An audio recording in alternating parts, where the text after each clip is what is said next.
Hi hello welcome to YMJ movies times. இன்னைக்கு நம்ம பார்க்க போகிறது 2026 இப்போ ரீசெண்டாக வெளியே வந்திருக்க ஒரு தமிழ் த்ரில்லர் ஹாரர் மூவியை பற்றி தான் பார்க்க போகிறோம். ரொம்ப நாள் கழிச்சு தமிழில் வெளியே வந்திருக்க ஒரு ஹாரர் மூவின்னு சொல்லலாங்க.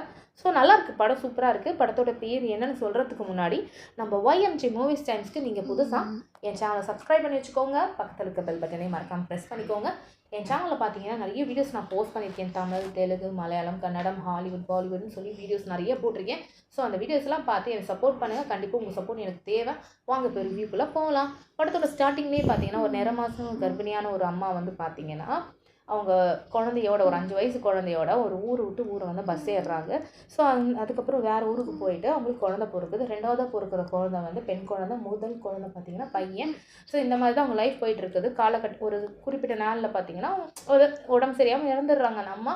அதுக்கப்புறம் அவங்க 2 பிள்ளைங்களும் பார்த்திங்கன்னா வளர்ந்து ஒரு ஆஸ் யூஷுவலான ஒரு மிடில் கிளாஸ் ஃபேமிலியாக போகுது. அண்ணனுக்கு வந்து கொஞ்ச நாள் கழித்து கல்யாணமும் ஆகுது. ஒய்ஃபும் பார்த்திங்கன்னா கன்சீவாக இருக்கிறாங்க. ஆனால் அந்த இன்சிடெண்ட்டை வந்து அவங்க ஹஸ்பண்ட் கிட்டே இன்னும் சொல்லலை. அப்படி சொல்லாத பட்சத்தில் தான் பார்த்திங்கன்னா அவருக்கு ரொம்ப கடன் தான் ஜாஸ்தியாகிடுறதுனால கடன்காரெல்லாம் வந்து தொல்லையும் கொடுக்குறாங்க. இந்த நேரத்தில் தான் பார்த்திங்கன்னா ஒரு தேர்ட் பர்சன் உங்கள் ஊரில் வந்து சொத்து இருக்குது, அதுவும் கோடிக்கணக்கான சொத்து இருக்குது, கண்டிப்பாக நீங்கள் வந்தீங்கன்னா உங்கள் பேருக்கு மாற்றிக்கலாம் அப்படி சொல்லும் போது ஆசை யாருக்கு தான் விட்டுது.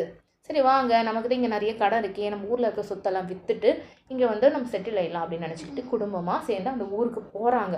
போன பிறகு தான் தெரியுது ஏன்டா நம்ம இங்கே வந்தோம் அப்படிங்கிற ஃபீல் பண்ணுற அளவுக்கு அங்கே இன்சிடெண்ட் எல்லாமே நடக்குதுங்க. ஸோ அது என்ன இன்சிடெண்ட் பார்த்தீங்கன்னா, அங்கே ஒரு சாத்தானை அவங்க முன்னோர்கள் வழிபட்டிருக்காங்க. அந்த சாத்தான் வந்து அவங்க குடும்பத்தோட ஒரு ஒப்பந்தம் போட்டிருக்கு. அந்த குடும்பத்துலேருந்து வர குழந்தைங்க மூலமாக இந்த உலகத்தில் பிறக்கணும். பிறந்துருச்சு அந்த குழந்தை அப்படின்னு பார்த்தீங்கன்னா, அந்த சாத்தான் பிறந்துருச்சு அந்த உலகத்தையே ஆள்ற அளவுக்கு சத்தியம் வந்துடும். கடவுளையே எதிர்க்கிற அளவுக்கு சத்தியம் வந்துடும். ஸோ அது இந்த குடும்பத்து மூலமாக வரணும்னு சொல்லிட்டு தான் அது வந்து ஐடியா பண்ணியிருக்கு. அதுதான் அந்த தேர்ட் பர்சன் மூலமாக அவங்களை இந்த ஊருக்கும் வர வச்சுருக்கு. லாஸ்ட்டில் கிளைமேக்ஸில் என்ன நடந்துச்சு, அந்த சாத்தான் குழந்தை பிறந்துச்சா இல்லையாங்கிறதாங்க கிளைமேக்ஸு. எட்ஜில் கொண்டு வந்து விட்டுருக்காங்க.